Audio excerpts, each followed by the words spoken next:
გამარჯობათ, მე ვარ ზალ ჩხეიძე და დღეს ჩვენ ვისაუბრებთ ისეთ წიგნზე, როგორიც არის ანა ესკურის რომანი „აღმა მდინარის წინააღმდეგ“. აღმა დინების წინააღმდეგ. ეს წიგნი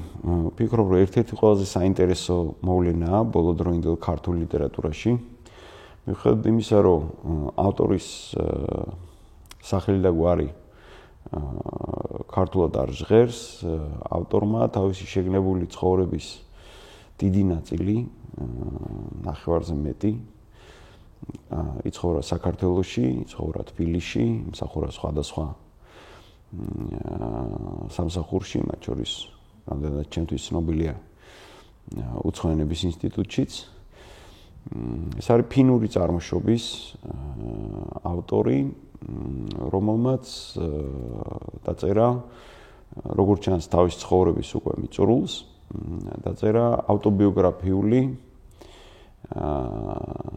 ტექსტი და შესაბამისად ამ ტექსტს ამბობენ, რომ ძალიან საინტერესო ისტორია აქვს თავისთავად, იმიტომ რომ ბუნებრივია 70-იანი წლების მიწურულს დაწერილი ტექსტი, ამ ტიპის ანტისაბჭოთა თავისი შინაარსით სრულიად ტექსტი, ვერაფრით ვერ აღმოჩნდებოდა წიგნის მაღაზიის თაროებზე,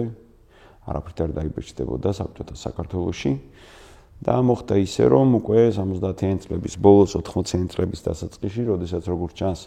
საბჭოთა ხელისუფლებამ ცოტა მოადუნა ყურადღება და საშუალება მიეცათ ადამიანებს, იქამდე რეპრესირებულ ადამიანებს თავიანთ ისტორიულ სამშობლოში დაბრუნებისა. ერთ-ერთი ასეთი წასვლის დროს ანა ესკურმა, როგორც ჩანს, დატოვა წიგნი ფინეთში და მერე ეს წიგნი ფინეთში გამოიცა. სამწუხაროდ ჩემთვის უცნობია, რა ტიპის გამოხმაურება ჰქონდა თავის დროზე ამ რომანს. ცნობილია მხოლოდ ის, რომ ფინური მკითხველი საზოგადოება ამ მოვლენას ძალიან დადებითად შეხვდა და იმ წლის 5 ეულშიც კი, 10 ეულშიც კი საინტერესო წიგნებისა, გამორჩეული წიგნებისა შეიყვანეს ეს ავტორი, მაგრამ ჩვენთვის ეს ახლა 40 წლის შემდეგ ალბათ ნაკლებად მნიშვნელოვანია. ყველაზე მეტად ამ წიგნში ყურადღება ჩემთვის მიიპყრო იმ ფაქტმა, რომ ეს არის ქალის ავტობიოგრაფია. ზოგადად საბჭოთა ავტობიოგრაფიები, ასე ვთქვათ, ანტისაბჭოთა ავტობიოგრაფიები ქართულ ლიტერატურაში იმაზე მცირე რაოდენობით არის, ვიდრე ეს სასურველია, მაგრამ ჩემთვის ცნობილი ყველა ავტობიოგრაფია ფაქტობრივად არის დაწერილი მამაკაცის მიერ, იქნება ეს მიხეილ მგალობლიშვილის, თქვა 1937, იქნება ეს მიხეილ კეკელიძის მოგონებები, სადაც ის თქვა თავის ახალგაზრდობას აღწერს 20-იანი წლების მიწურულს და 30-იან წლებს, ასე ვთქვა, ძირითადად თავისი მაშინ 18-22 წლის ბიჭი გახდათ. ეს წიგნი გამორჩეულია იმით, რომ ქალი ავტორი ყავს. შინაარსობრივად ყველა სხვა ანტიდიქტატორული რომანის, ყველა სხვა ანტიდიქტატორული ავტობიოგრაფიის მსგავსი ტექსტია, მასში აღწერილია საზოგადოებაზე ძალადობის, ადამიანებზე ძალადობის, მათი პირადი ცხოვრების განადგურების ის კლასიკური მეთოდები, რომლებიც შეგვხვდებათ როგორც გერმანულ ლიტერატურაში, ისე ჩინურ ლიტერატურაში, თქვათ, ისე ქართულ ლიტერატურაში. ეს არის ერთი ჩვეულებრივი ქალი, რომელიც ბედის უცნაური უკუღმართობით ჯერ უკრაინაში აღმოჩნდა, ხოლო უკრაინაში აღმოჩნდა პირველი ქმრის, ასე ვთქვათ, წყალობით, თუ ესე შეიძლება ითქვას, გარკვეული პერიოდი დაახლოებით 20-იანი წლების დასაწყისი პირველი ნახევარი ის უკრაინაში ცხოვრობდა.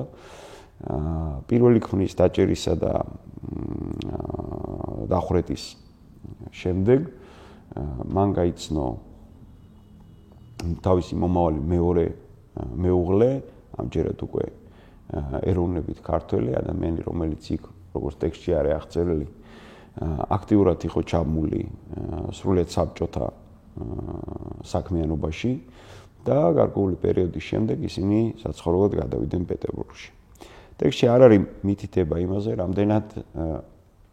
დაწინაურებული იყო ეს ოჯახი სოციალური თვალსაზრისით, თუმცა ტექსტში ხშირად შევხვდებით ისეთ პერსონაჟებს, რომლებიც ისტორიის წიგნში შეიძლება საინტერესო იყოს მკითხველისათვის, მათ შორის ტექსტში ხაზგასმულია ესეთი ელემენტი, რომ ამ ოჯახს თავის მეგობრებთან ერთად საკმაოდ ახლო ურთიერთობა ჰქონდათ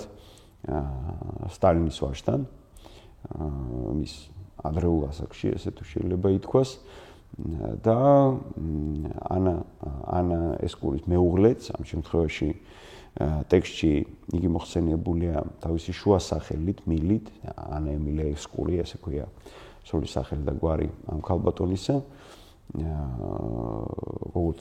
ქართულში, მერე ვთქვათ, ქართულ საზოგადოებაში ის მოიხსენიებოდა უკვე ქმნის გვარით, ეს არის კვაჭაძე, ახლობით ესე. და იქ მათ წესითა და რიგით არ აკლდათ ბევრი არაფერი ისეთი, რაც მაღალი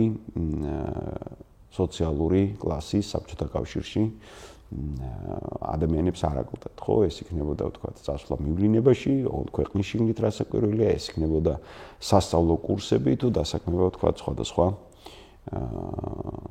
სამსახურეობრივ, მაღალ სამსახურეობრივ თანამდებობაზე. თუმცა ხდება ისე და მე გულწრფელად გითხრათ, მესმის რომ შეიძლება ძალიან მოსამართლო არ, მაგრამ გულწრფელად გითხრათ, არ მებრალებიან ხოლმე, არ თანაუგრძნობ ხოლმე ადამიანებს, რომელმაც თავიანთი ცხოვრების შეგნებული პერიოდის დიდი ნაწილი საბჭოთა სამსახურში გაატარეს და მერე აღმოჩნდა ისე, რომ დაახლოებით 30-იანი წლების შუაში საბჭოთა ხელისუფლება მათ მოუბრუნდათ და უკვე რეპრესიები პირადადაც შეეხოთ, ზუსტად ესე დაემართა მილის ოჯახსაც, ჯერ საბჭოთა ხელისუფლებამ იძალა თუ ეგრე შეიძლება ითქვას მის მეორე მეუღლეზე და შესაბამისად ჯერ დახვრიტეს თუ გადაასახლეს, მოკლედ როგორც ხდებოდა ხოლმე 26-27 წლებში სწორედ იმგვარად, ხოლო ოჯახიდან მამაკაცის გაქრობის შემდეგ ამით არ დაკმაყოფილდა საბჭოთა რეჟიმი და უკვე თავისი ძალადობის ვექტორი მიმართა მილისაკენ. ეს ერთი მხრივ განპირობებული იყო მისი ეროვნული კუთვნილებით, მოხსენებათ ის ფინელია, როგორც დასაწყისი ფინელი იყო, როგორც დასაწყისში აღნიშნეთ და მეორე მხრივ განპირობებული იყო იმით, რომ უკვე საბჭოთა პოლიტიკის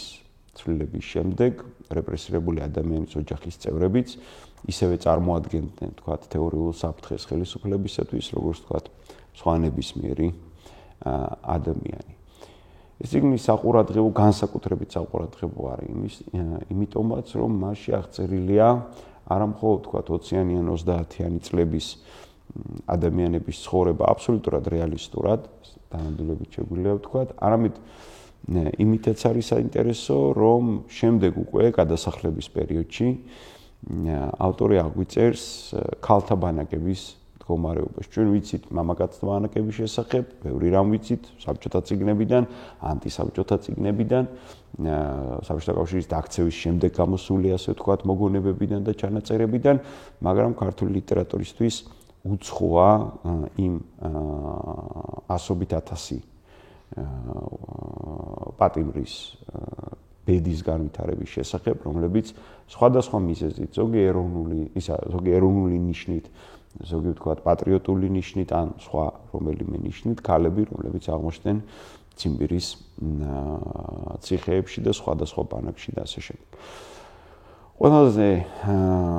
შემზარავი ჩემთვის ამ წიგნში, გარდა ვთქვათ რაღაც ფიზიკური ტანჯვისა, ფსიქოლოგიური ტანჯვისა, რომელსაც ეს ადამიანები განიცდიდნენ, არის ამ ადამიანების გულუბრყვილობა. და მიუხედავად იმისა, რომ ამდენი წიგნიც არ უნდა წავიკითხო ამაზე, რომელი ეროვნების მწერლის წიგნიც არ უნდა წავიკითხო, ეს ალბათ ჩემი ნაკლია, ყოველ ჯერზე თავიდან მაკვირვებს ისე რომ ჩემთვის ამას ადამიანური ახსნა, ფსიქოლოგიური ახსნა ძნელად მოეძებნება. მე ვერ წარმომიდგენია, როგორ შეიძლება ერთქმარ დახვრეტილი ქალი არ მოელოდებოდეს იმას, რომ მეორე ქმარსაც დაიჭერენ და კონდეს სრულიად გულუბრყვილო იმედი მოსკოვის ბინაში, საერთო ბინაში, საერთო ტუალეტიან ბინაში ჩაკეტილ უკვე ერთხელ რეპრესირებულ ადამიანს, რომ სახელმწიფო ბოროტების მანქანა შეჩერდება, რომ ის პირველი მოვლენა მხოლოდ ესეთი ალბედითი შემთხვევითობა იყო, თუ ესე შეიძლება ითქვას,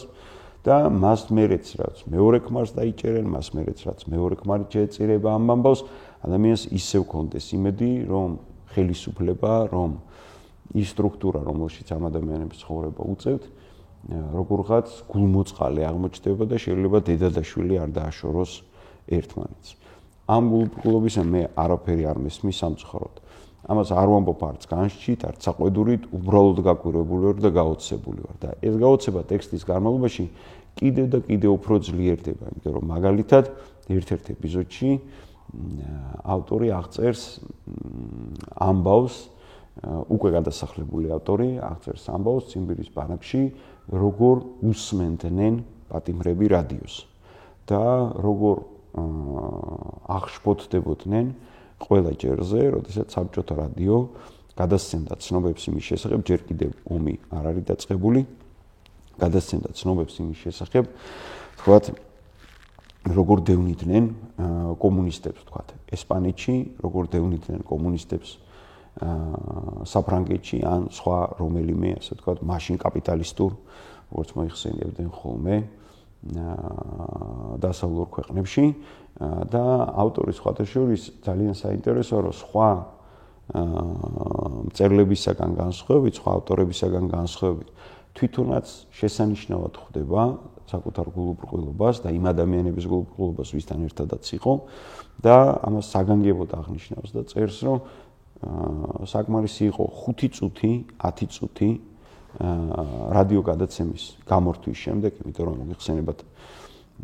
ციმბირის ბანაკში ახლა ეს მთელი დღე და მთელი საღამო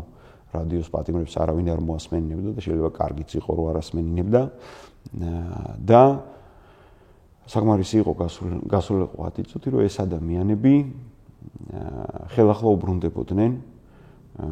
საკუთარ მდგომარეობას, რომელშიც რეალურად იყვნენ და არ ვიცი ეს რამდენად სიმართლეა, შეიძლება ავტორის სურვილია რომ ესე ფიქრობდეს, თუმცა ჩემთვის როგორც მკითხველისთვის ეს სურვილი სრულიად საკმარისია. თუმცა მილე ამბობს, რომ აი ამ 10 წუთის შემდეგ ჩვენ უყურებდით ერთმანეთს და ერთადერთი შეკითხვა გქონდა,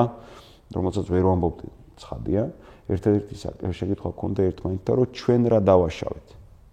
კარგი, კაპიტალისტურ ქვეყნებში ისინი ბოროტები არიან, ისინი მშრომელებს დევნიან, ისინი ხალხთა უფლებებს ასე ვთქვათ არღვევენ, მაგრამ ჩვენ რა დავაშავეთ? იმ ქალებმა, რომელსაც არაფერი არ დაგვიშავებია, აბსოლუტურად არაფერი არ დაგვიშავებია. დაპატიმრებული ვართ, იმიტომ რომ ვიღაცის ცოლი იყო, ვიღაცა ეროვნებით გერმანელი იყო, ვიღაცა ეროვნებით ფინელი იყო, დაპატიმრებული ვართ მხოლოდ ამიტომ და გვედავებიან, როგორ ქვია, სამშობლოს ღალატს. გვედავებიან მტრული სახელმწიფოს აგენტობას, როგორც დღეს შეიძლება მოდაში იყოს ამის თქმა, რა. ისტორია გადმოცემულია უკიდურესად ადამიანურად. საინტერესოა, რომ ყოველგვარი ზედმეტი სიძულვილის ან ზედმეტი კი არა, ოდნავი სიძულვილის გარეშეც კი, ესე შეგვიძლია ვთქვათ, მე არ წარმომიდგენია, რომ შეიძლება ავტორმა იპოვოს ძალა ამდენად გრძნობიარე და ამავე დროს შემფასებლის პოზიციიდან ამდენად ნეიტრალური იყოს იმ საკუთარი ცხოვრების მიმართ, რომელიც მან გაატარა, იმიტომ რომ ბევრად შეუდარებლად მასზე ნაკლებად ნატანჯი ავტორები, იგივე ფრანგი ავტორები მაგალითად ამ პერიოდისა, როცა წერენ ხოლმე ფაშისტურ ოკუპაციაზე, როცა წერენ ხოლმე იმ ადამიანებზე, ვთქვათ, ფრანგ მოქალაქეებს, მაგალითად ლუი არაგონი არის ჩემი აზრით ამისი ყველაზე ესეთი ცხადი მაგალითი, როცა წერენ ჩვეულებრივ ფრანგ მოქალაქეებზე, რომლებსაც გერმანული ჯარისკაცები ძალადობენ, იქ ავტორები ერთი წამით ვერ იკავებენ ხოლმე თავს და ყველანაირად ცდილობენ, რომ ანგარიში გაუსწორონ საკუთარსავე პერსონაჟებს. გასაგებია, რომ იმ რეალურ ადამიანებს, რომელსაც თქვათ, ცხოვრებაში ხვდებოდნენ ან უსმენდნენ, მაგრამ თავიანთ ციკლში თავიანთ პერსონაჟებს. ანესკური ამ თვალსაზრისით შესანიშნავი ავტორია, ჩემი აზრით არაადამიანური ძალისხმევის მქონე ავტორია. ტექსტი აშკარად დაწერილია თავად მოვლენების ჩავლიდან კარგა ხნის შემდეგ, ალბათ დაახლოებით 2-10 წლეულის შემდეგ. თუმცა სავარაუდოდ დაფუძნებულია დეტალურ ჩანაწერებზე, რომელსაც ეს კალბატონი ციხიდან დაბრუნების შემდეგ აკეთებდა, იმიტომ რომ ციხეში ბუნებრივია ამის საშუალება მას არ ჰქონდა. აღწერილია ტიფის, სხვადასხვა დაავადებების, ჩვეულებრივი კაციების, წამების უამრავი ეპიზოდი და სრულიად შესაძლებელია ისიც, რომ და მგონია, რომ ამ თვალსაზრისით ამ წიგნის გამოკვლევა ძალიან მნიშვნელოვანი იქნება იმ ადამიანების, რეალური ადამიანების სახელები და გვარები, რომელთა შესახებაც ინფორმაცია და ვფიქრობ, რომ არც მთლად შემთხვევითი, არც მთლად უბრალო ქართული ოჯახებიდან დაკარგული ადამიანების სახელები და გვარები, რომელსაც ეს ქალბატონი სხვადასხვა დროს, სხვადასხვა ბანაკში, ასე ვთქვათ, შეხვედრია. როგორ არის დროის? კიდე არის რამე თუ ნელა ხო, მაშინ თუ რამე დასასრულისთვის კი ბატონო, ხო, კი ბატონო. საერთოდ ეს ჩემი აკვიატებაა და მგონია, რომ ლიტერატურას, ისევე როგორც სხვა ნებისმიერ სფეროს, როგორც ხელოვნებისა, ისე არახელოვნებისა, ძალიან ჭირდება ორივე სქესის წარმომადგენლები და ძალიან ჭირდება როგორც ასე ვთქვათ, მამაკაცი ავტორების გამოცდილება, ისე ქალი ავტორების გამოცდილება. მათ შორის პირადი გამოცდილება, რაც ყველაზე მნიშვნელოვანი. ჩემთვის ეს ტექსტი სრულიად თამამად დაუდგება გვერდით და შეიძლება აღემატებოდეს კიდეც ქართული ლიტერატურისთვის 80-იანი წლების ბოლოს გამოქვეყნებულ ძალიან საინტერესო და ეპოქალური მნიშვნელობის წიგნს, როგორც არის მიხეილ მგალობლიშვილის ავტობიოგრაფიული დაახლოებით 100 გვერდიანი ჩანაწერები საკუთარი პატიმრობისა, რომელსაც ქვია 1937 წელი. და მგონია, რომ ნებისმიერი მოქალაქისთვის ამ ქვეყნისა მნიშვნელოვანია იცოდეს საკუთარი წარსული და იცოდეს არა უბრალოდ და განსაკუთრებით მე-20 საუკუნის წარსული, და რომ მგონია, რომ უახლოეს მომავალში, ყოველ შემთხვევაში რამდენადაც მე ამის მომავლის რამდენადაც წარმოდგენა შემიძლია, აუცილებლად დარჩება აქტუალური საბჭოთა სახელმწიფო, აუცილებლად დარჩება აქტუალური ის გამოცდილება, ის ტრაგიკული გამოცდილება, რომელიც ქართულმა და ტრავმები, რომელიც ქართულმა საზოგადოებამ მე-20 საუკუნეში გადაიტანა და ვფიქრობ, რომ ამ შემთხვევაშიც კამიუმართალია და რაც უფრო მეც ვილაპარაკებთ ასეთ წიგნებზე, ასეთ გამოცდილებაზე, მით მეტად შეიძლება კონდეს საზოგადოებას შინაგანი ბუნებრივი დაცვა საიმისოდ, რომ ეს ყველაფერი კიდევ ერთხელ, კიდევ მეორედ და მესამედ და მეხუთედ რეალურ ცხოვრებაში აღარ განმეორდეს.